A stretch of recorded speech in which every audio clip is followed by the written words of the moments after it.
Goed, kom ons bid eers. Here, baie dankie vir u genade en vir u liefde en dat ons dit lees en dit weet, maar ons glo dit ook. U genade is elke môre nuut. Dankie dat u elke dag oor ons ontferm. Dankie dat ons in die woord kan lees en leer ook en dat ons mekaar ook kan onderrig en versterk en bystaan en vir mekaar bid ook. Dankie dat ons hier saam kan wees vanaand. Amen. Goed, ek weet nie of julle agtergekom het nie, maar ek het vasgehaak by hoofstuk 7. Toe ek nou so weer deur hom gaan, toe besef ek net, ek het laas te vinnig oor dit gegaan. Daar's soveel inligting wat ons nog kan bestudeer oor hierdie hoofstuk 7. So as julle nie omgee nie, dan lees ek dit gou weer vir ons en dan gaan ons aan met die bespreking. Is dit reg so? Ja. Reg? Ja. Ek moes begin weer by hoofstuk 6, net daai laaste paragraafie, want dit is waar hy al begin praat oor Melchisedek en die hele hoofstuk 7 gaan omtrent oor Melchisedek. So hoofstuk 6 vers 18 skryf die skrywer die doel daarvan, dit uit nou net voor dit gepraat oor God se belofte en die eed, die twee onveranderlike dinge. Nou sê hy die doel daarvan was dat deur hierdie twee onveranderlike dinge, die belofte en die eed met ander woorde, waar volgens dit vir God onmoontlik sou wees om te lieg, ons wat vrygekom het, 'n kragtige bemoediging sou hê om stewig vas te hou aan die hoop wat voorlê. Ons het hierdie hoop as 'n veilige en 'n stewige anker van die siel wat tot aan die binnekant van die voorhang sal ingaan. Nou tot daar is ons eintlik klaar, maar nou begin vers 20 waar hy sê dit is waar Jesus ons voorloper ter wille van ons ingegaan het en hoëpriester vir ewig geword het volgens die orde van Melchisedek. Nou ek gaan dit vinnig lees, redelik vinnig, want ons het dit al gelees, maar as julle voel dis te vinnig, stop my. Ek sal nie dubbelspoed lees nie. Hy skryf hierdie Melchisedek, koning van Salem, 'n priester van die Allerhoogste God, het Abraham tegemoet gegaan toe hy op pad terug was, nadat hy die konings verslaan het en hom geseën. Nou, ekskuus dat ek hier onderbreek, maar so julle net so vinnig die ander gescan het, ons gaan nou 'n bietjie meer detail kry oor elkeen van hierdie verse omtrent. So ek lees dit nou eers net deur, hoor. Vers 2, aan hom, die Melchisedek, het Abraham 'n tiende van alles gegee. In die eerste plek was hy, as sy naam vertaal word, koning van geregtigheid, maar daarbenewens was hy ook koning van Salem. Dit is koning van vrede. Hy was sonder vader, sonder moeder, sonder stamboom. Sy lewe was sonder begin en sonder einde, maar soortgelyk aan die seun van God, bly hy priester vir altyd. Kyk net hoe belangrik was hierdie man, dat selfs Abraham, die stamvader, 'n tiende van die beste buit aan hom gegee het. Die nakomelinge van Levi, wat die priesterskap ontvang, het 'n gebod dat hulle volgens wet tiendes moet ontvang van die volk, naamlik hulle broers, alhoewel die afstammelinge van Abraham is. Maar Melchisedek, wat nie van hulle afstam nie, het tiendes van Abraham ontvang. En hierdie draer van die belofte geseën, sonder enige teenspraak, word die mindere tog deur die meerdere geseën. In die een geval ontvang sterflike mense tiendes, maar in die ander geval hy van wie getuig word dat hy leef. Mens kan self sê ook Levi wat tiendes ontvang, het deur Abraham tiendes gegee, want Levi was nog in die liggaam van sy voorvader, toe Melchisedek Abraham tegemoet gegaan het. As daar inderdaad deur die Levitiese priesterskap, want daaronder het die volk die wet ontvang, volmaaktheid gekom het, waarom was dit dan nog nodig dat 'n ander priester opstaan volgens die orde van Melchisedek, eerder as een wat beskryf word as iemand volgens die orde van Aaron? Waarom, wanneer daar 'n verandering van priesterskap is, vind daar noodwendig ook 'n verandering van die wet plaas? Want hy oor wie hierdie dinge gesê word, was deel van 'n ander stam, van wie niemand altaardiens gedoen het nie. Dit is tog baie duidelik dat ons Here uit Juda voortgespruit het, 'n stam oor wie Moses niks in verband met priesters gesê het nie. Dit is nog duideliker as 'n ander priester opstaan volgens die ewebeeld van Melchisedek Een wat nie volgens die voorskrif van 'n menslike gebod geword het nie, maar volgens die krag van onvernietigbare lewe. Daar word trouens getuig, jy is priester vir ewig volgens die orde van Melchisedek. Aan die een kant is dit die opheffing van die voormalige gebod, omdat dit swak en nutteloos was. Die wet het mos niks vervolmaak nie, maar aan die ander kant is dit die aanbreek van 'n beter hoop waardeur ons tot God nader. Wat hierdie saak betref, dit het nie sonder eedswering plaasgevind nie. Hulle het wel sonder eedswering priesters geword, maar hy het dit inderdaad met eedswering geword. Hy met die hoofletter. Jesus het dit inderdaad met eedswering geword deur God wat vir hom gesê het, die Here het 'n eed afgelê en dit sal hom nie berou nie. Jy is priester vir ewig. Ekskuus, ek het 'n klokkie gehoor. Ek wil net sien of iemand wil inkom. Nee, dit lyk nog nie so nie. Goed. Vers 22. Daarvolgens het Jesus ook borg van 'n beter verbond geword. Boonop was daar baie ander mense wat priesters geword het, omdat die priesters deur die dood verhinder is om aan te bly. Maar omdat hy, Jesus, tot in ewigheid bly, besit hy 'n priesterskap wat nie tot 'n einde kom nie. Dit is waarom hy ook volkome in staat is om hulle wat deur hom na God toe kom te verlos, omdat hy altyd leef om ter wille van hulle in te tree. So 'n hoëpriester was ook vir ons gepas, een wat heilig, onskuldig, onbevlek, afgesonder van die sondaars en hoër as die hemele verhef is, wat anders as die hoëpriesters, die aardse hoëpriesters, nie elke dag nodig het om eers ter wille van hulle eie sondes offers te bring nie, en daarna vir die volk nie, want dit het hy eens en vir altyd gedoen, toe hy homself as 'n offer gebring het. Die wet stel mense met swakhede as hoëpriesters aan, maar die eedswering wat na die wet gekom het, stel die seun aan wat vir ewig volmaak is. Soos ek laas ook gesê het, is nou 'n hele mond vol, nê. Maar ek het toe nog bietjie gaan inligting bymekaar maak, want ek het net besef hierdie is 'n gewigtige hoofstuk. En so kom ons gaan so 'n bietjie deur hom, asseblief vra val in die rede, maak keel skoon. Anders gaan ek aan tot ons by die besprekingsvrae kom. Nou, hier is nou, ja, ek moet eintlik maar seker sê in aanhalingstekens volledig, want daar's waarskynlik nog wat 'n mens sou kry. Ekskuus, ek wil net gou sien. Selfde met die mense van Skomanskloof, Brendan en Danica sê hulle het internetprobleme. Hulle kan nie inkom nie as gevolg van die baie reën, so ons verskoon hulle ook.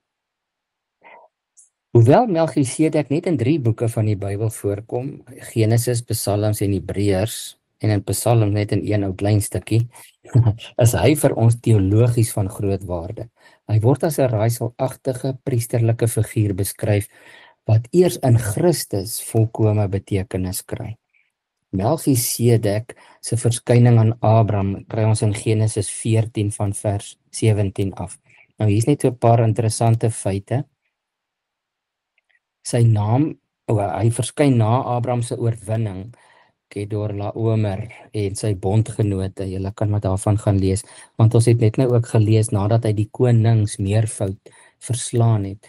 Nou dis iets wat ons nie altyd eintlik veel aandag aan gee, dat Abraham oorlog gemaak het teen konings nie, nê. Ons weet maar hy moes trek uit sy vaderland en hulle het maar in tente gebly en hy het Lot saamgevat en hulle het baie lank gewag om elke keer om iets van die Here te hoor.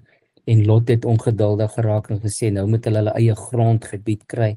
Maar daar is hierdie vers wat staan dat Abraham het oorlog gemaak teen konings. Nou waar hy sy soldate vandaan gekry het en hoeveel hulle was, weet ons nie veel van nie. Maar hy het gaan oorlog maak en hy het hulle gewen en hulle oorwin. En dat lees ons daar in Genesis 14. Nou Melchisedek het ons laas gehoor, so ek gaan niks probeer herhaal nie. Sy naam beteken koning van geregtigheid, wat ons nou natuurlik in Hebreërs 7 weer kry. Nou geregtigheid is 'n vreeslike mooi woord, Maar 'n mens moet 'n bietjie nadink daaroor en gaan kyk ook wat sê die Nuwe Testament vir ons en wat is dit in ander vertalings? Want dit beteken ons is deur Christus in die regte verhouding met God gebring. So Paulus sal byvoorbeeld sê ons is geregtig. En dit is die betekenis van koning van geregtigheid, is met ander woorde die koning wat mense help om in die regte verhouding met God te wees, as ek dit so kan stel. Petrus skryf daaroor in 1 Petrus 2:24 dat Christus wat self ons sondes in sy liggaam aan die kruishout gedra het, sodat ons, nou dat ons sondes afgesterf het, vir geregtigheid kan leef. Hy deur wie se verwonding julle genees is. So Petrus sê ons het ons sondes afgesterf, eintlik het Christus dit namens ons gedoen aan die kruis, sodat ons vir geregtigheid kan leef. Geregtigheid is om met God versoen te wees, om in die regte verhouding met hom te wees en met hom te leef. So ander woorde wat gebruik word is regverdiges, want dit is vir ons nou weer 'n konnotasie van iemand wat nie onregverdig is nie, maar dis nie wat die Bybel bedoel nie. 'n Regverdige is iemand wat deur Christus voor God skoon gewas staan en geregverdig is of geregtigheid ontvang het. Goed. Dan het ons nou ook gehoor, Melchisedek is koning van Salem. En dis nie net waarskynlik nie, julle gaan nou sien, maar dit is waarskynlik ou Jerusalem, want in Psalm 76 wat hier onder aangehaal is, sal nou by hom kom, word Salem met Sion of Jerusalem verbind. So hou dit net in gedagte, as ons gehoor het Melchisedek was die koning van Salem, hy was waarskynlik die koning van Jerusalem voordat dit die Jode se hoofstad geword het. Nou Josephus Flavius was 'n baie bekende en gerespekteerde Jood, 'n Romeins-Joodse geskiedkundige wat daar geleef het 337 tot 100 na Christus, en baie keer word hy aangehaal as daar inligting is wat met die Bybel verband hou, en dan word daar baie keer verwys na Josephus se geskrifte. Nou hy skryf ook dat algemeen onder ander Joodse skrywers dit voorkom dat Salem sinoniem vir Jerusalem beskou is. So sommige Israeliete, hier is net so 'n stukkie interessante geskiedenis, veral in die Noordryk was ongelukkig toe Dawid Jerusalem hoofstad gemaak het van Israel, want Jerusalem was tot op daai stadium 'n stad van die Jebusiete. En Dawid het dit oorwin en hy het verklaar dat van nou af is Jerusalem die hoofstad van Israel. En eintlik Dawid was mos in die Suidryk en die Noordryk Israeliete was nie baie gelukkig nie. Julle kan maar interessantheid dit gaan lees daar in 2 Samuel 5. En dan so 'n paar ander tekste ook wat hulle ongelukkigheid met Dawid wat ons dit kan lees nadat die ryk verdeel is in die Noordryk en die Suidryk.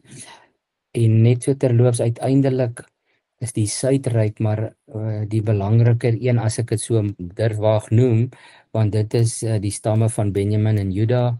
Jesus is uit die stam van Juda, Jerusalem is die hoofstad, Jesus in Jerusalem gekruisig.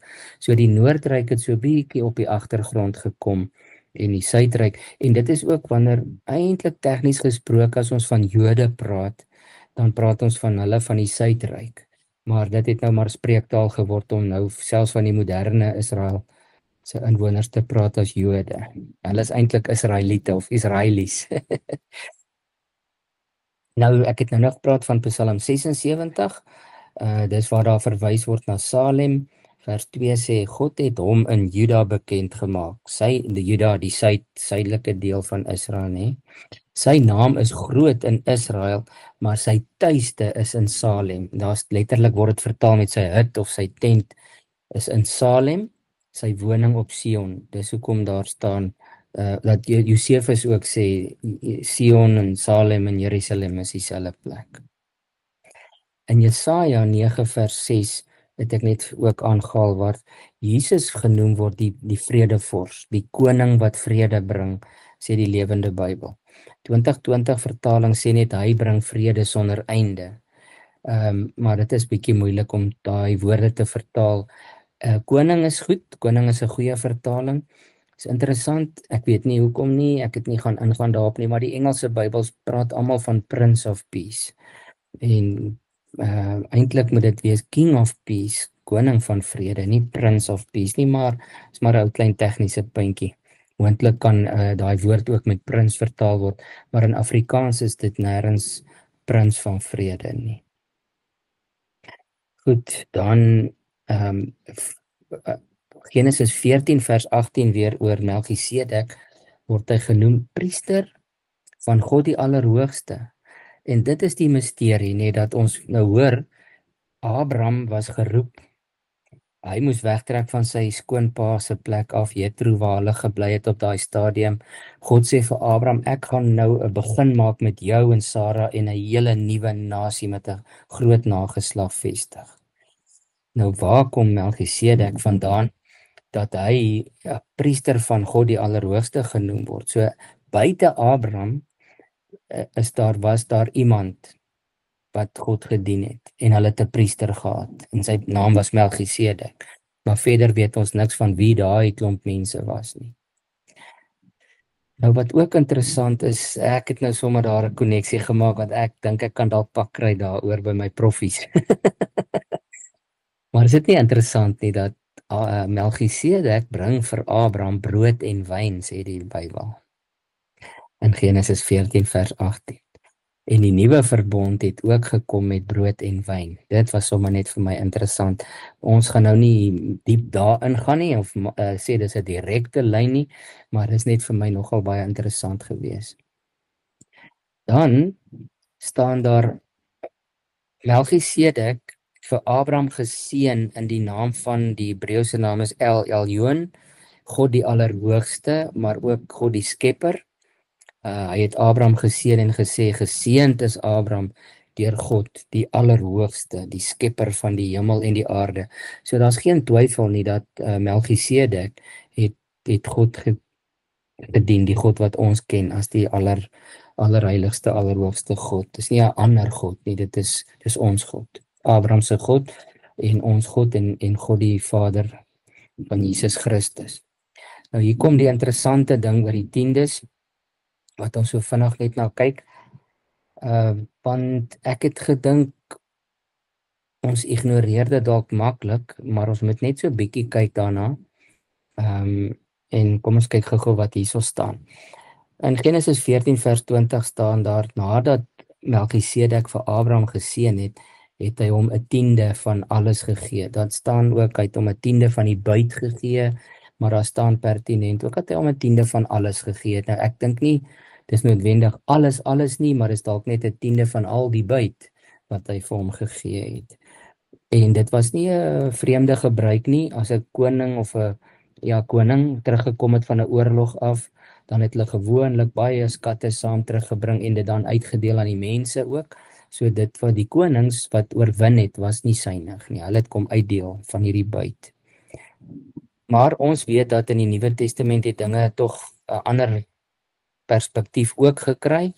Julle ken 2 Korintiërs 9 wat sê elkeen moet gee soos hy hom in sy hart voorgenem het. Dit moenie uit dwang wees of uit teensin nie, want God het die blymoedige gewer lief. Maar julle gaan nou hoor hoekom ek daarna begin verwys het. As die weer is nou swaar hier, so maar hy hou nog.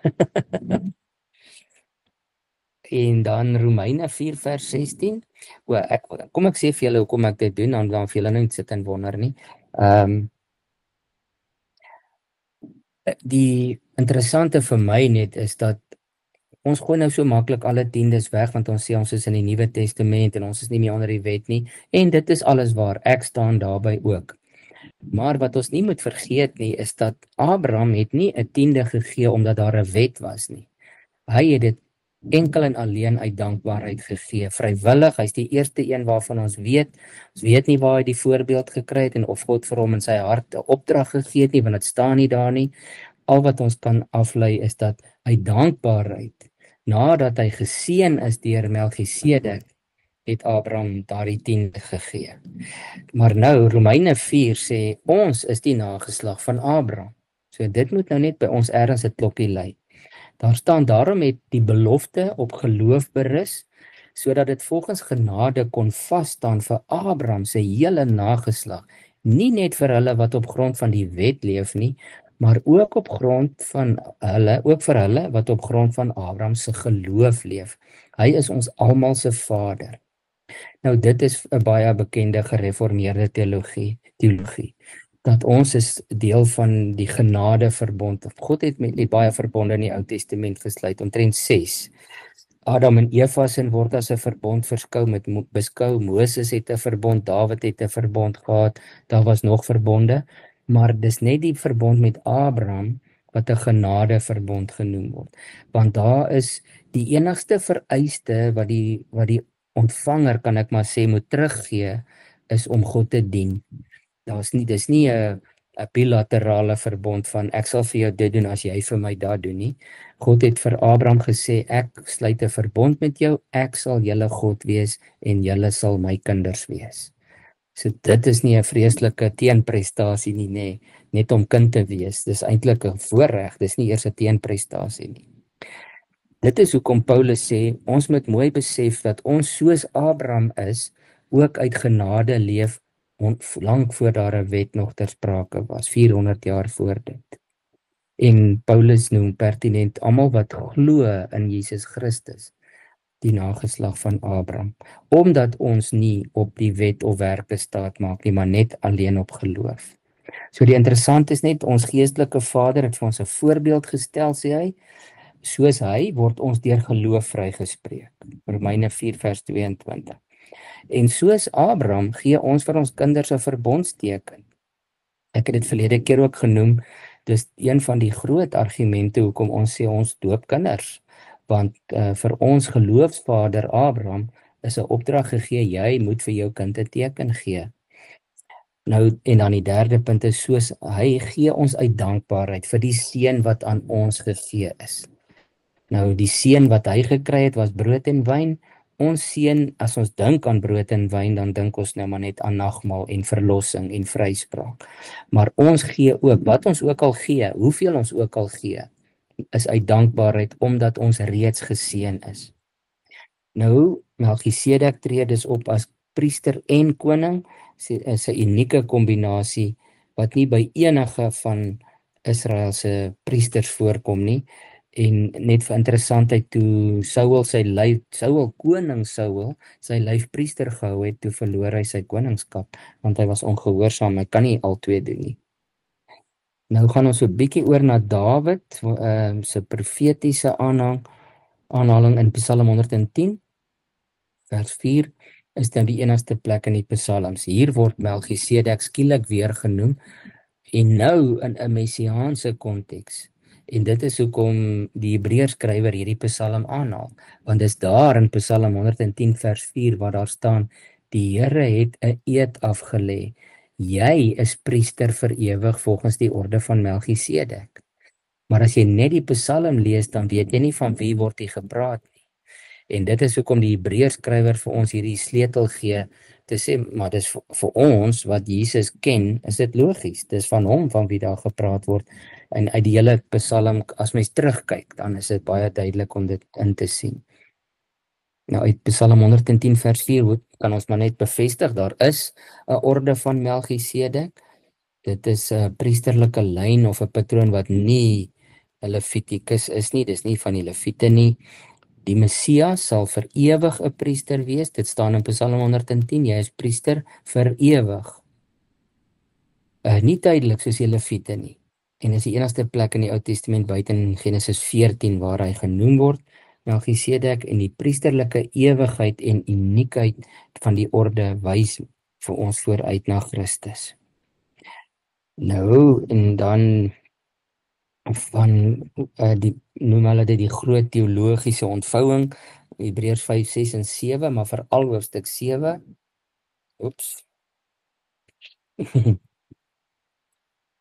Laat ek julle net waarsku, as die krag in die kerk sal uitskop, dan het ek nie meer wifi nie, hoor. Dan sal ek maar net daar stop. Maar sover hou dit nog. Hebreërs 5 se teologiese waarde kry ons veral daar so van vers 6 af, waar die Hebreërskrywer sê Christus is die primêre vervulling van Psalm 110 vers 4. Hy is deur God aangestel. Hy is nie van geboorte uit 'n lyn soos die Lewiete 'n priester nie. En daarom is sy priesterskap anders as Aaron se. Nou alhoekom Aaron genoem word, julle weet tog maar hy was die eerste hoëpriester, maar sy seuns was ook priesters, maar die Lewiete het toe die opdrag gekry om van die stam van Levi af daarna kon net Lewiete priesters word. Want Louis het dalk nou ook sy sein verloor, maar ons gaan maar so 'n bietjie aan hè. Hebreërs 6 vers 20 is weer nog 'n sleutelvers. Jesus is die voorloper wat reeds ingegaan het. Ons het dit net nou gelees aan die einde van daai hoofstuk. Tot aan die binnekant van die voorhangsel. Dit is waar Jesus ons voorloper ter wille van ons ingegaan het en hoëpriester vir ewig geword het volgens die orde van Melchisedek. En is baie belangrik hierdie woorde wat julle tog weet en kan onthou en vir iemand ook kan gebruik. Vir ewig is hy priester. Nie net tydelik soos hulle wat daar ook staan, hulle is maar vervang omdat hulle nie vir ewig geleef het nie. En dan hoofstuk 7 word nou beskou as die hoofstuk wat alles verbind. Nou hier is nou so 'n paar feite en van dit gaan bietjie herhalend wees, so ek gaan nie lank daarby stil staan nie. Net oor Melchisedek, koning van Salem, priester van God die Allerhoogste, koning van geregtigheid, wat beteken ook Salem, koning van vrede. Dit het ons nou al baie gehoor. Nou wat interessant is oor sy genealogie of sy geslagsregister, is dat daar staan hy was sonder moeder, sonder vader en moeder, sonder 'n geslagsregister. Maar wat belangrik is, dit beteken nie dat hy nie ouers het nie, maar net dat sy genealogie doelbewus nie gegee word nie. En nou noem hulle dit 'n literêre teologiese punt. Al wat dit vir ons wil sê is, hy het hierdie, ek wil nie slim klink nie, maar hy het hierdie aura van ewigheid. Hy is nie onsterflik nie, daar is niemand anders onsterflik nie, behalwe Jesus Christus en dat ons God. Selfs die wat lewend in die hemel opgeneem is soos Henog, het tog 'n beginpunt gehad, hulle is tog ergens gebore. So die feit dat Melchisedek se ouers nie genoem word nie, dat ons nie weet waar kom hy vandaan, wie was sy ouers nie, het hy 'n nageslag, is eintlik 'n teologiese punt. En dit is net hoe fantasties God is in hierdie openbaring wat hy gee, dat hy daar deur in Genesis al laat opskryf het, daar was 'n priester, 'n koning, en ons weet nie van sy begin of sy einde nie, en die punt wat God daar wil maak, was net om vir ons te sê, maar daar gaan een kom wat in sy orde priester gaan wees, en dit sal die seun van God wees. So ek het nou wel gevra hoekom nie, maar eintlik het ek nou klaar verduidelik. Daar's geen rekord van Melchisedek se geboorte of dood nie. So as ons dink hoekom nie, is dit maar net om sy tydloosheid aan te dui, en dit is vir ons so 'n heenwysing na Christus. Daar staan dat sy priesterlike orde is tydloos in funksie, 'n skaduwee van Christus se ewige priesterskap. Want daar staan nêrens dat Melchisedek 'n voorganger of 'n opvolger gehad het nie. Dit is nie vir ons gegee nie. Nou wat probeer die skrywer beklemtoon deur Melchisedek se onbekende genealogie? Dis maar wat ek nou gesê het, nee, ekskuus, ek antwoord nou sommer die vraag. Dit is die feit dat hy vir ons hierdie misterieuse figuur is sonder begin of einde. Al weet ons hy het ergens 'n begin of 'n einde gehad, dit word net nie vir ons opgeteken nie, maar vir ons heen te wys na Christus. Dit versterk die feit dat Jesus Christus se priesterskap uniek en ewig is, want dit word beklemtoon hy is volgens daardie orde aangestel. En dan van vers 4 af in Hebreërs 7, sy meerderwaardigheid bo Abraham. Abraham gee vir hom 'n tiende of tiendes, dan verskillend. En dit wys Melchisedek se groter gesag. Melchisedek kom as die hoër, as die meerdere, en hy seën Abraham, en die mindere word deur die meerdere geseën. En die Lewiete wat toe nog in Abraham se liggaam was, ja, ek dink die ou vertaling wat praat van sy lende, hulle is dus indirek in priesterorde ondergeskik aan Melchisedek, Nou wat die skrywer bedoel is, selfs die nageslag van Abraham het indirek offers gebring aan Melchisedek, al was hulle toe nog nie gebore nie. Is net om te sê, die Levitiese priesters is ook onderhewig aan Melchisedek. As hulle toe al geleef het, sou hulle ook offers kon gee. Die ander priesterlike orde het ons nou al bietjie van gehoor, heelwat. Die Melchisedek orde is beter as die Levitiese orde. Psalm 110 het ons gewys, dit is gebaseer op 'n eed van God, nie op menslike erfenis of geboorte of familielyne nie. En Christus se priesterskap, met ander woorde, is ewig, onveranderlik en volmaak. Sy volmaaktheid as hoëpriester het ons nou al gehoor. Die Levitiese priester sterf, maar Christus nie, hy leef vir ewig. En vers 24 sê hy het 'n onverganklike priesterskap. Vers 25 sê hy red volkome. Daar kan niks bygevoeg word nie. Hy is die redder. Ons is die ontvangers van die verlossing.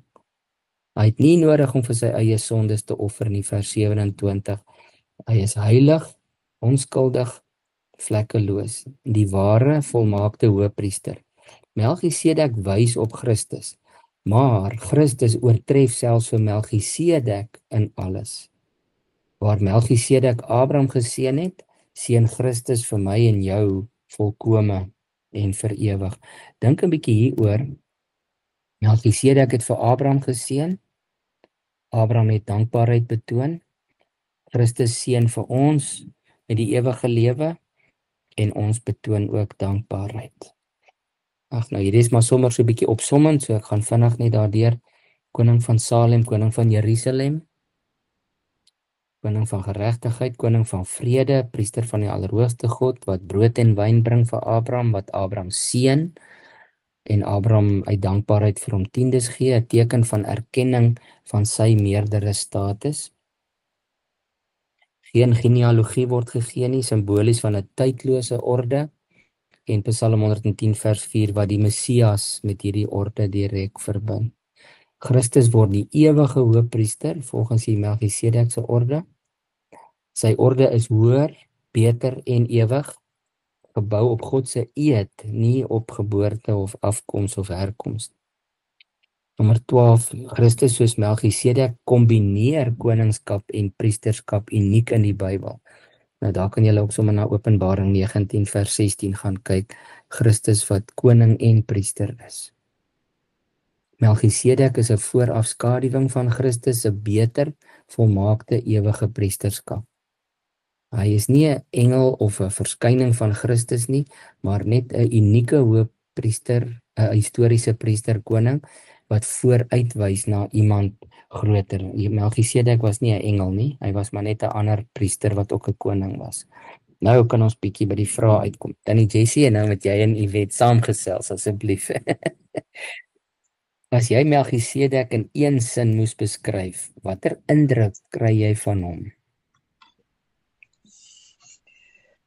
Dominee, ek het so gedink. Dis eintlik nommer 14.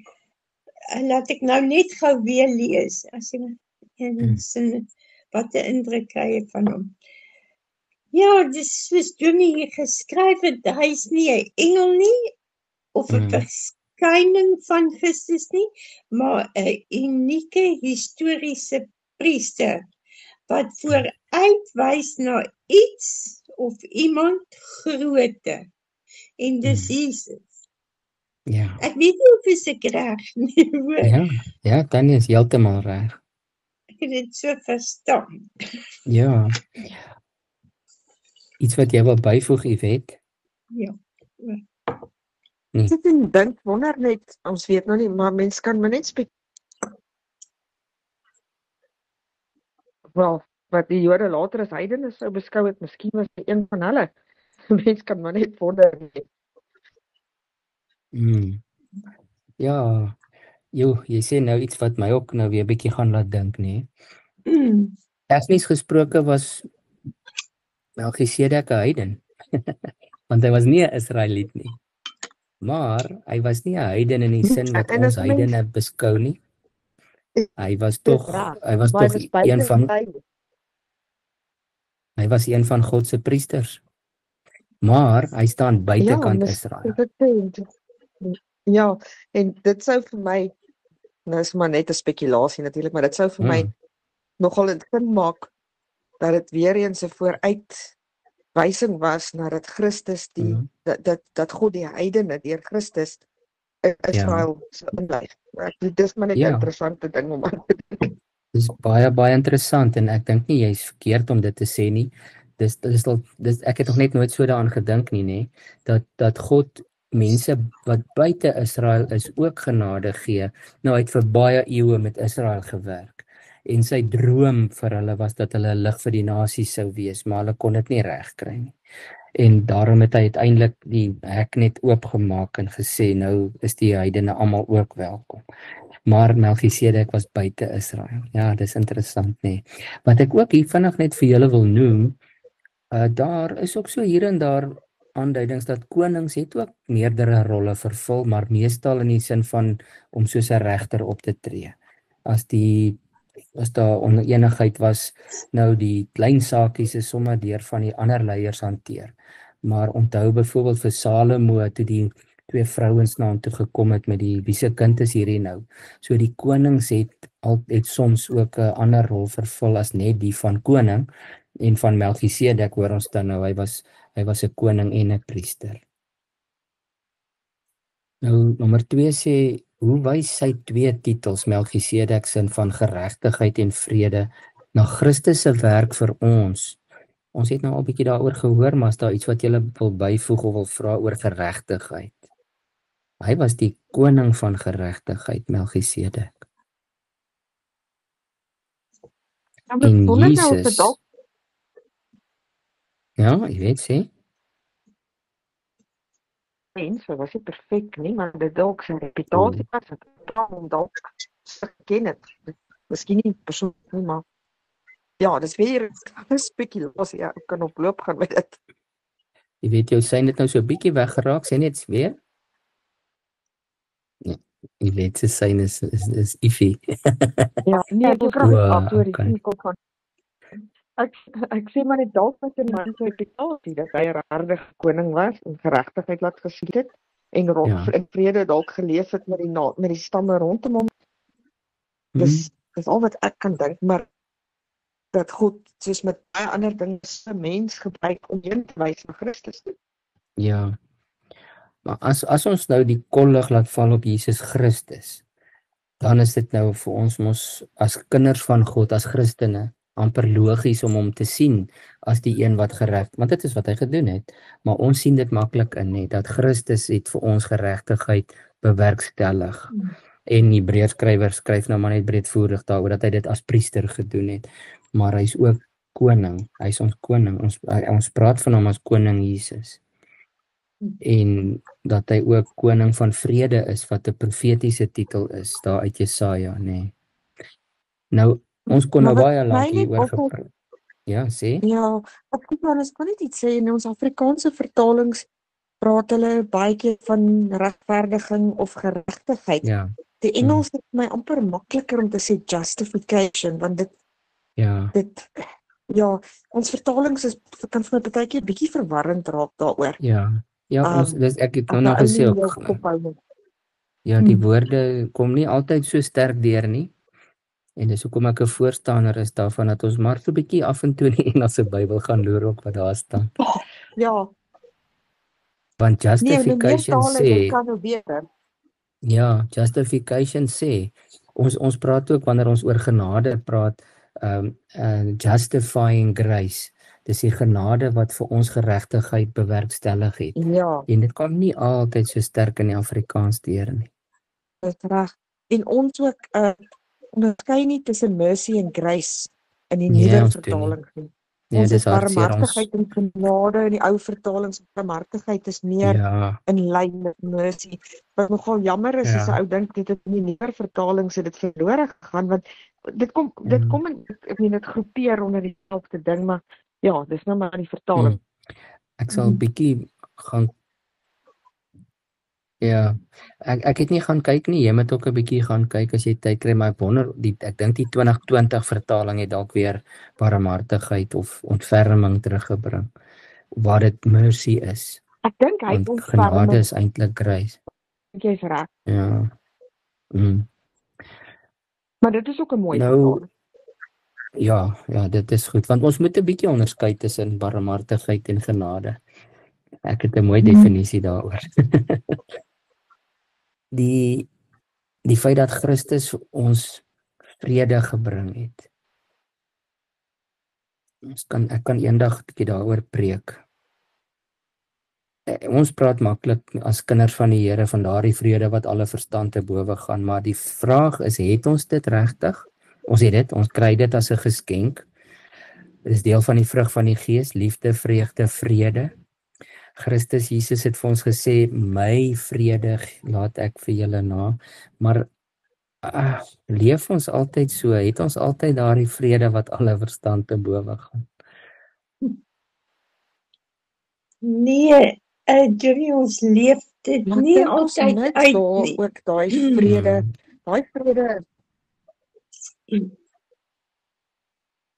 en ek dink ek weet myself misvergeet dit. Ja. Ja, ek dink ons is almal opreg, maar ek dink baie keer laat ons toelaat daar onvrede in ons siele inkruip of in ons harte of in ons verstand as die wêreld so vredeloos is of as daar oneenigheid is in watter kringe ons ook al beweeg. As dit breek regtig my hart as lidmate met mekaar vassit of in 'n familie of in 'n huwelik as Christene wat die vrede moet bevorder as ons sukkel daarmee, nê. Dan moet 'n mens bietjie gaan selfondersoek doen. Ja. Nommer 3 sê, hoekom is dit belangrik dat Christus nie net vrede bring nie, maar dit doen op grond van geregtigheid? Nou sê punt 1, God se vrede is nooit goedkoop nie. Dit rus op regverdiging deur Christus. En dis hoekom Jesaja 53 ook belangrik is hierso vers 5 waar hy sê die straf wat vir ons vrede moes bring was op hom. Wat sê dit vir jou oor hierdie vrede wat ook jou deel is? Dink 'n mens moet ook teruggaan na Romeine, dink ek, is dit waar daar gesê het, daar was vyandskap tussen ons en God. Ja. As gevolg van ons sonde. En daai vrede is in twee as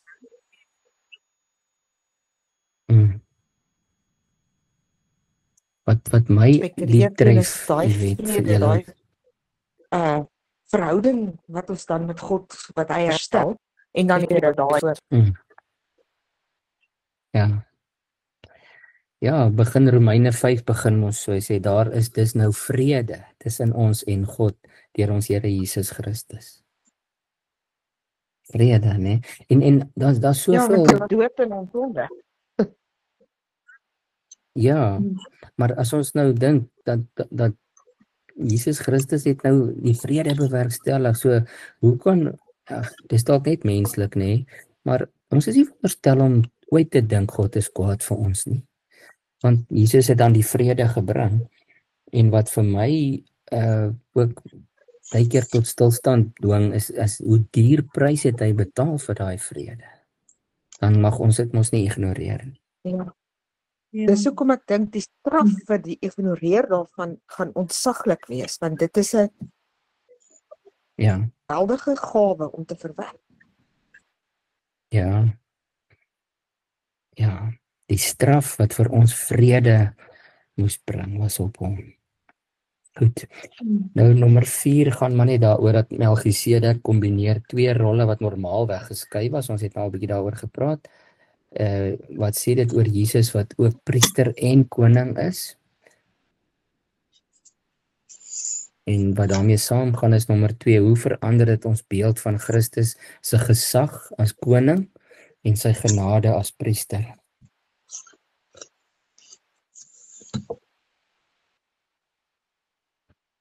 Ek het nie koningskap wys my net terug. Vorige keer ook gepraat het oor daai konings was wrede, wispelturige karakters. Christus is nie wreed of wispelturig nie. Ja. En dit is hoekom hy ook priester kan wees, glo ek, want hy's nie daarop uit om te straf nie, hy het gekom om te red. Ja.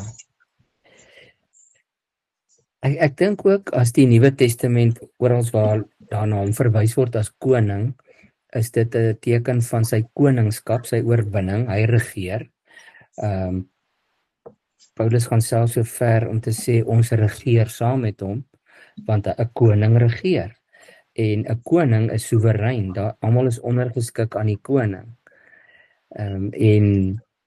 Paulus sê hy het oorwin en in sy triomftog het hy ons saam met hom gevat. Hy is die koning. Daar's niemand bo kan die koning nie. Maar die feit dat hy priester is, maak soos jy gesê het, amper daai toeganklikheid, daai sagte kant wat sê, maar priesters is daar om te sorg en te seën en by te staan. Nou, nommer 3, want ek so my een oog op die horlosie ook. Wat sê 1 Petrus 2 vers 9? Ekskuus, wil iemand iets sê? Nee, hier ons sê net weer vertraagde reaksies. Ek wil net gehoor het oor die koning en priesterskap. Ek moet my net nie vra waar in die Bybel waar al gepraat word van gelowiges ook as konings en priesters voor God. Hoe sluit dit aan by daai? Ek verstaan dit nie. Dis nou juist 4.3, want nêrens in die Nuwe Testament of ergens staan daai 3 saam in een versie, in die koning, priester en profeet nie. Maar dit het 'n ding geword in die kerk al vir eeue, wat sê as Christene het ons daardie drievoudige amp van Christus gekry. Maar die beste teksvers, die naaste een is 1 Petrus 2 vers 9, waar hy sê, julle daarteenoor is 'n uitverkore volk, 'n koninklike priesterdom, 'n nasie wat vir God afgesond. So ons is ook die koninklike priesters, onderdanig natuurlik aan God, 'n nasie wat vir hom afgesonder is, eiendomsvolk van God wat die verlossingsdade moet verkondig. Die profeet kom maar net daarin. Dit is van die vroeë kerk af 'n redelike, ek wil nou nie sê belangrik nie, maar dit was een van die take van die kerk, van die kinders van die Here, om soos profete ook op te tree. Dit beteken maar net om die waarheid te verkondig, tydig en ontydig. Maar hier is die enigste vers waar dit so mooi uitkom, dat ons is ook deel van 'n koninklike priesterdom. So ek weet nie of dit so 'n bietjie help nie. Ja, ek dink net dit kom weer uit die uitermate charismate wat hulle dink dit toe eien. Wat nie rarig so is nie. Ja, maar wat Petrus wil sê is, ons moenie vergeet nie, die kinders van die Christene, kom ek sê nou die Christene, is nou die uitverkore volk, die koninklike priesterdom, die nasie wat vir God afgesonder is nie meer 'n nasie wat deur identiteit van 'n volk gekenmerk word nie, maar die feit dat ons aan God behoort. Goed, nommer 5 sê, waarom is dit belangrik dat Abraham die mindere is? Want Hebreërs 7 vers 7 noem Abraham Melchisedek se mindere. Wat sê dit vir jou oor Abraham se dankbaarheid teenoor die koning van Salem en teenoor God? Melchisedek het Abraham geseën. Dit is nou terme wat ons nie baie gebruik nie, en baie keer vir ons so 'n bietjie as mense praat van hulle meerders en hulle minderes nie. Maar die feit is net dat ons is die mindere, God is die meerdere, en hy seën ons, daar staan Christus seën ons volkome en vir ewig, en as mindere moet ons dan nou ons dankbaarheid betoon. Dit is net goed dat die Hebreërs skrywer ons daaraan herinner, dat die mindere Abraham het sy dankbaarheid teenoor Melchisedek sy meerdere betoon. Nou hierdie moeilike vraag by 6, hoekom moet ons kennis neem van die heel eerste tiendes wat gegee is? Vers 6.1 sê, hoekom sou Abraham juis 'n tiende of tiendes van die buit en van alles gee aan hierdie priester koning van God? Ek het eintlik nou al so 'n bietjie daarna verwys. Dit gaan oor dankbaarheid, nê? Ja. Nou wat sê dit vir ons oor dankbaarheid, tiendes en Moses se wet? Daai tiendes en leefwet was mos wat die volk die Levitiese priesters moes mee onderhou. Ja, Is ek reg? Ja, ek ja, dit dink tiendes ook, wel ons praat nou, tiendes word so misbruik, maar ons het 'n plig teenoor leraars om ja, leraars te onderhou. Dit kom die hele Nuwe Testament voor. Want julle is deur God basies die gesag gegee om dit te doen, en ons moet uit dankbaarheid teenoor julle, nie dit is 'n plig nie, maar hy moet maar 'n bietjie dissipline ook aan die dag lê. So ek dink dit kom in by die sorg vir die leraars en vir die kerk as 'n geheel, ook vir die armes. Maar definitief nie om enige iemand ryk te maak nie. Nee, jy is reg, jy weet. Dis hoekom ek daar 6.3 net sommer interessantheid ingesit het. Meer as 400 jaar na Abraham word Levitikus 27 vir die eerste keer tiendes deel van die wet genoem. Want daai hele hoofstuk gaan maar oor allerlei bepalinge, en van vers 30 af staan daar dan vir die heel eerste keer staan dit 1/10 van al die produkte van die land behoort aan die Here. Of dit nou graan of vrugte is, dit is aan die Here gewy. As iemand daarvan wil terugkoop, dan moet hy die loskoopwaarde daarvan plus 20% betaal. So die ouens wat geld kerk toe gevat het 'n tiende plus 20% daarvan gegee. En dan sê hy in vers 32, 1/10 van die beeste en die kleinvee behoort aan die Here. As jy nou verder gaan lees, dan staan daar elke 10de een moet uitgekeer word. Hulle het dit letterlik getel. Nou, ongelukkig het dit toe nou wetties geraak, dat Jesus vir die fariseërs oor die vingers moet tik en sê, ja, nou gaan weeg julle die tiendes van die anys en die kruisement en al die speserye, maar wat vir God die swaarste weeg, is die versorging van mense wat swaar kry, weduwees en weeskinders. En dan sê Jesus, maar hy praat met die Jode, dan sê hy vir hulle, juis daai moet julle doen en die ander een nie nalat nie. So Jesus het nie vir die fariseërs sê hulle kan ophou tiendes gee nie, want dis waar wat jy sê, jy weet, die Lewiete moes daarvan leef. Nou in die konteks na die uitstorting van die Heilige Gees sal ons net met sê, die offers wat gebring word na die, kom ons noem dit nou maar in aanhalingstekens, die huis van die Here, is vir die bediening. Maar die leraars is ingesluit daarby. En dis hoekom ek vir julle hier 2 Korintiërs 9:13-14 aangehaal het, waar Paulus skryf, weet julle nie dat die wat tempeldiens verrig, hy praat nou van die Jode nog, né, uit die tempel lewe, en dat die wat die altaar bedien, uit die offers hulle deel ontvang nie. Hy herinner net die heidene daaraan, dis hoe dit in Israel werk. En dan sê in vers 14, so het die Here ook bepaal, dat die wat die evangelie verkondig, hulle lewensonderhoud uit die verkondiging van die evangelie moet ontvang. En dit is wat dit nou net maar in lyn bring, 'n vergelyking met hoe dit in die Ou Testament gewerk het. Die Lewiete is deur die tiendes van die volk kon hulle leef, en Paulus sê die wat die evangelie verkondig moet ook lewensonderhoud ontvang. En dan in 1 Timoteus 5:17 skryf hy, die ouderlinge wat goeie leiding gee, behoort dubbele erkenning te kry, veral die wat hard werk deur te preek en onderrig te gee. Want die skrif sê, jy mag nie 'n bees waarmee jy gaan dors se bek toebind nie, en ook die arbeider is geregtig op sy loon.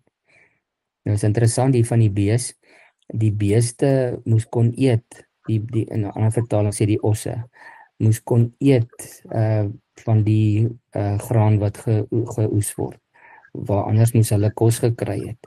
So Paulus gebruik dit sommer net as 'n metafoor om te sê, jy kan nie 'n bees se bek toebind, nou verwag hy moet nou maar net gaan die dors trek en die goed trek en hy kan nie eet nie. So, is maar net interessant dat wat ek daarmee ook 'n bietjie net wil hê ons moet oordink. Jy weet jy het ook nou al verwys na ons vriende wat in die Pinksterkerke is, nie. Daar's 2 strome, dink ek. die een hamer op tiendes. Jy moet 'n tiende gee en as jy nie 'n tiende gee, en dan gebruik hulle sommer Maleagi. Wat sê die Here het gesê, toets my, as jy die volle tiende bring, dan sal ek die sluise van die hemel ooptrek. Die teenreaksie is, maar dit is nie vir ons meer 'n wet nie. Maar nou wat nou gebeur het, is dat baie Christene sê, o jee, dis nie meer 'n wet nie, so ek kan maar baie minder gee. En dit is ook nie reg nie. My argument is net, ons wil graag hê, ons kinders moet gedoop word, want Abraham het vir sy kind 'n teken gegee. En daar stop ons vergelyking met Abraham. Ons is nie dapper genoeg om te sê, maar onthou 'n bietjie, Abraham het uit dankbaarheid 'n tiende gegee nadat hy geseën is. So moet ons nie ook in daai voorbeeld van Abraham 'n bietjie net daaraan dink, en ek wil nou definitief nie, ons moet soos die Fariseërs gaan en alles meet en weeg en in net 'n sakrekenaar presies 10% uitwerk nie. Want die hoër beginsel is dat Paulus sê ons moet uit dankbaarheid gee en God het 'n blymoedige gewerlief. Jy moenie voel dit word afgepers van jou nie. Maar dis vir ons verskriklik moeilik, Christene, om nou te sê, hoe moet ons dink oor hierdie ding van tiendes? Maar ons kan dit terugvat na die 10 gebooie toe ook, wat sê, vir jou vader en jou moeder.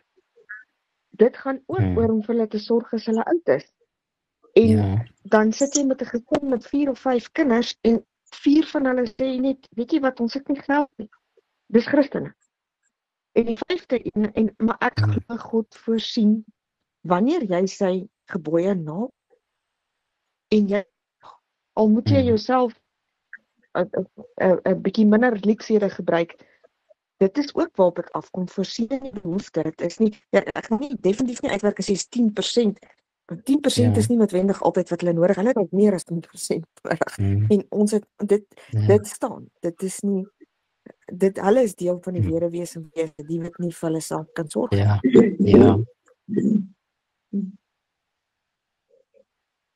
Ja, en daai 2 Korintiërs brief wat Paulus nou moet mooi praat oor die fondsinsameling vir die buurgemeente ook. Dan sê hy, maar die Here seën julle ryklik, julle het meer as genoeg, sodat julle, en hy sal julle nog steeds seën, dat julle vir elke goeie saak kan bydra. So dit het daar gegaan oor 'n verhouding tussen jou en die Here.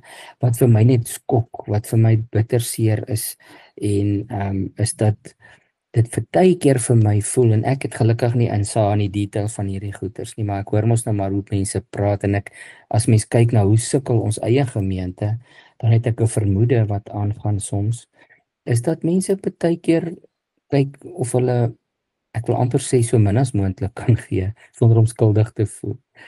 En vir my persoonlik, en ek sê nie ek doen dit reg nie, maar vir my is ook dit wat jy daar gee, is absolute weerspieëling van hoe dankbaar jy is.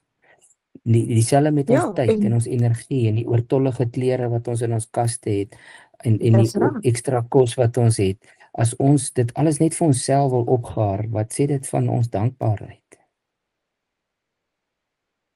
Maar nou ja, dit bly maar 'n sensitiewe onderwerp, nee. Ja, weet jy nie, ek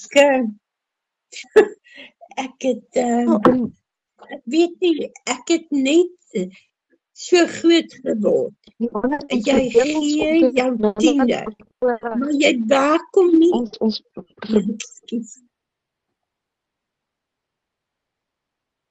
Ja, sê maar dan nie, Jessie? Nee, laat die wet voortgaan, dan sal ek... Weet, skies, jy het nou weer so 'n bietjie opgebreek, sê gou weer jou stukkie. Nee, ek wil, ons dink baie keer ons is minder bevoorreg, omdat ons nie 3 keer in vakansie kan gaan nie. En dan lees jy in die Nuwe Testament met kos en kleding, daarmee sal ons tevrede wees, en dan besef jy, Ja, julle, dis diep sake hierdie, hoor. Maar wat wil Tannie Jessie nog sê? Tannie het so groot geword. Ons het almal so groot geword, nee. Dit was nie noodwendig afgemeet en afgeweeg nie, maar dit was naaste by 'n tiende. Ja, dit was naaste by 'n tiende. En jy weet, door my ma, dit is nou 'n saakie om te vertel. Dit is nou nie heeltemal, maar jy weet, my pa het altyd, hy was so bekommerd, maar as sy sê net maar Boemelaar by die hek gekry het, dan sy nou vir die bediende gesê, Sarah, kom, laat ons brood maak. En weet jy wat? Sy het nie die brood by die hek gegee nie, sy het hom so waar ingenooi en hom nog tee opgegee. Maar hy moes sy brood kry. En weet jy, tot vandag toe, ek kan nie iemand sien bedel of honger wees nie. Dit pla my so en dan sê my man ook, jy kan nie vir almal gee nie. Maar dit is nou wat die wet sê. Jy doen jou maar so 'n bietjie skraps, want jy leef nog, jy het alles. En die Here sorg vir jou. So, as jy nie met 'n oop hand leef nie, gaan jy ook nie ontvang nie. Ja. Nee, Tannie is heeltemal reg. Ja, dan kan jy nie seën ontvang nie. Ja. Nee, ek is so. Ons wil almal graag geseën word. Maar in Lukas 6 staan daar ook met die mate wat ons ander seën, sal ons geseën word. Nou, ek weet hierdie hele ding, ons gaan nie vanaand daaroor praat nie, ons het klaar so klein bietjie oor die tyd. Maar die hele ding van boemelaars is 'n baie interessante en 'n moeilike onderwerp. Maar nou die dag het ek net 'n mooi getuienis gehoor. Die een man sê, hulle sê vir hom, ja, hy gee ook graag vir almal wat by hy sê, nou sê hulle, ja, maar daai ou wat daar by die verkeerslig staan is net te lui om te werk. Toe sê hy, wag, wel, ek is so geseënd, as ek nou per ongeluk vir 'n lui ou kos gegee het, dan sit nou maar so. Ja. Kom ons kyk maar net sommer vinnig die laaste, lees ek dit maar net saam met julle, Hebreërs 7. Ons kan maar 'n bietjie daaroor gaan dink, wat leer daai hoofstuk ons oor eer, aanbidding en erkenning van God se verhewenheid. Ek het dit nou nog genoem, hy is tog ons meerdere. En hoe kan hierdie beginsel ons verhouding met geld en aanbidding vandag vorm? Dit gaan maar net oor ons dankbaarheid, ons respek teenoor ons meerdere met 'n hoofletter. En so 'n bietjie selfondersoek, wat dink ons wil God vir ons elkeen persoonlik hier uitwys? Nou, ek gaan nou 7 sê maar net daai laaste klomp verse van die hoofstuk saam. Hoe praat dit die waarheid van 26 oor ons? Dis nou daar waar hy sê dat Christus regtig vir ons intree. Wanneer ons struikel of tekortkoming of skuldgevoelens of wat ook al ervaar, dan weet ons hoëpriester tree vir ons in. En dan kan 'n mens ook bietjie gaan dink oor watter behoefte in jou lewe voel vir jou die grootste. En dit kan ons na hom toe vat. Want ons steun op sy volmaakte priesterskap, nê. En dan kan ons 'n bietjie, miskien net vinnig dalk volgende week nie weer die hele ding bespreek nie. Ek sal nie weer begin met 7 vers 1 nie. Maar waarom sukkel Christene dikwels of soms om ons hoëpriester te vertrou met alles? En hoe gaan ons self nou voortaan hiermee deel? Dan hoor ons in vers 25 dat hy vir ons intree. Wat kan verander in jou gebedslewe as jy besef Jesus hou nooit op om vir jou in te tree nie? En ons het ook al verlede keer hieroor gepraat, dat hy eens en vir altyd vir ons die offer gebring het deur homself te offer. Hoe kan hierdie waarheid jou help om skuld en selfveroordeling te hanteer? En hoe kan jy ander help wat hiermee sukkel? Ek dink ons sal volgende week begin net so vinnig met hierdie laaste 2 bladsytjies. Goed, enig iemand wat nog 'n vraag wil vra aan die Jessie, jy of Yvette? Nee, Thomas, ja, maar as ons nou gaan vra, gaan ons nooit ophou praat nie. Ons gaan nooit ophou. Maar dis wat so lekker is van Bybelstudie, nee. Ja, dit is baie lekker. Ja. Ja. Ja, goed, dan wil ek graag vir ons met hierdie gebed afsluit en dankie sê. Ons bid ons sommer so saam. Ons sê dankie, Here, vir u volmaakte en ewige priesterskap. Here Jesus, u is ons perfekte volmaakte priester wat vir ons omgee en vir ons sorg. En ons bely dat ons soms nog maar op ons eie krag en insigte en welvaart steun. Maak ons vry daarvan asseblief. En ons versoek, Here Jesus, is dat u ons sal help elke dag om uit u geregtigheid en uit u vrede te leef. Amen.